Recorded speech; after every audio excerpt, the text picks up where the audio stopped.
Pendant ses vacances au cabinet chez son oncle très riche, elle décède dans son sommeil et au moment de son enterrement à Peau-Noire, sa maman décide de mettre un balai dans son cercueil en faisant des rituels afin de demander au cadavre de se faire justice si et seulement sa mort était causée par quelqu'un.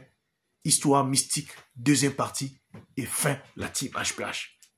Voilà cette maman-là, après avoir parlé au cadavre, déposé donc le balai dans la main, dans le cercueil, auprès de le cadavre de sa fille, et décide donc de dire à cette dernière, vraiment, s'il y a quelqu'un qui est derrière ta mort, va fouetter et fait en telle sorte que cette personne puisse te rejoindre. La team HPH, il y a des gens qui, lors de la veillée, sont venus pour vouloir arrêter, mais la maman était déterminée. Même y compris l'oncle ici était là, envoyer des gens arrêter, qu'elle fasse pas cela, mais croyez-vous, elle était déterminée. L'enterrement est passé, on a ramené, ils sont allés enterrer la jeune fille. Voilà, l'oncle qui avait ramené le corps, donc après l'enterrement, il avait décidé de rester encore à Peau-Noire pour 2 semaines parce qu'il avait aussi des affaires là-bas aussi à régler. Sa femme, qui devait repartir, sa femme aussi, est obligée de rester. Et ce dernier était logé dans un hôtel, donc au centre-ville de Peau-Noire. Voilà, après 3 jours seulement, l'oncle était dans sa chambre d'hôtel avec sa femme. Voilà comment des fouets qui va commencer à retentir sur son corps. Il ne voyait pas la personne. Une personne qui est tentée de la chicoter, il ne voyait pas la personne. Sa femme qui était là commence à voir son mari faire des gestes bizarres. C'est comme si on le fouettait. La femme demande, mais qu'est-ce qu'il me fait? Il dit, vraiment, je me sens pas bien, vraiment, c'est comme si ce sont les démons, Jésus. Et ça commençait tellement à faire plus.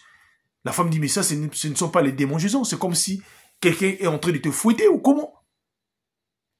Et voilà comment cet oncle-là, dans la chambre d'hôtel, commence à crier.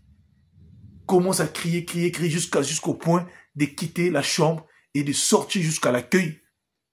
Sa femme l'a suivi, demande aux agents de sécurité de la maîtriser, mais voilà, il s'est retrouvé déjà hors de l'hôtel.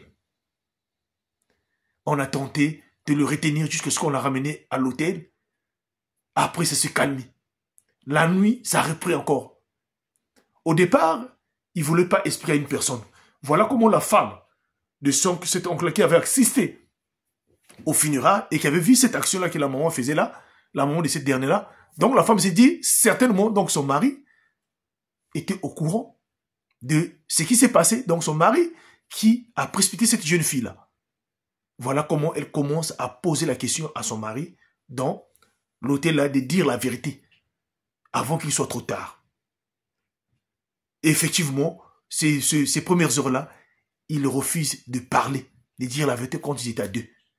Mais quand il refuse de parler, maintenant, cette fois-ci, le fantôme, avec un balai, apparaît dans la chambre, seulement, cet oncle-là qui voyait cela, et non, pas seulement sa femme.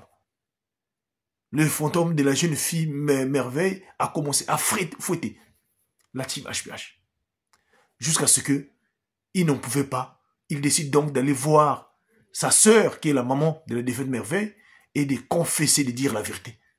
Tous étaient étonnés qu'il avait sacrifié merveille dans une secte pour augmenter ses puissances et pour avoir plus d'argent.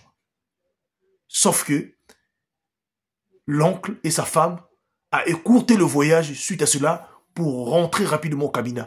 Quand ils sont repartis au cabinet, arrivé le lendemain, on a transmis une nouvelle aux parents de Merveille à Peau-Noire que l'oncle aussi est décédé dans son sommeil, tout juste après arriver un jour après au cabinet la team HPH. Voilà comment les gens sont capables parfois de vouloir sacrifier. J'aimerais vous dire une chose. Certains rituels et certaines choses à l'époque, surtout dans le milieu bantou ou du royaume Congo, quand quelqu'un arrivait à décéder, quelqu'un décédait dans des faits mystiques où on reconnaît, où on ne trouvait pas la personne qui a poussé cette personne ou qui a fait que cette personne puisse décéder. Dans certaines pratiques, certaines personnes procédaient comme ça afin de faire vengeance. Et beaucoup de personnes faisaient ça à cette époque-là. Mais je ne vous encourage pas. J'aimerais vous dire une chose, que sur cette terre-là, tout se paye ici-bas et le karma existe. Alors, priez sans cesse. Et surtout, partagez cette histoire et commentez au maximum, s'il vous plaît. Que Dieu nous soutienne, que Dieu nous bénisse. C'était votre frère HPH, l'homme à plusieurs histoires.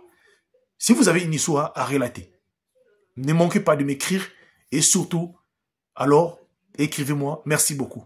Que Dieu nous bénisse.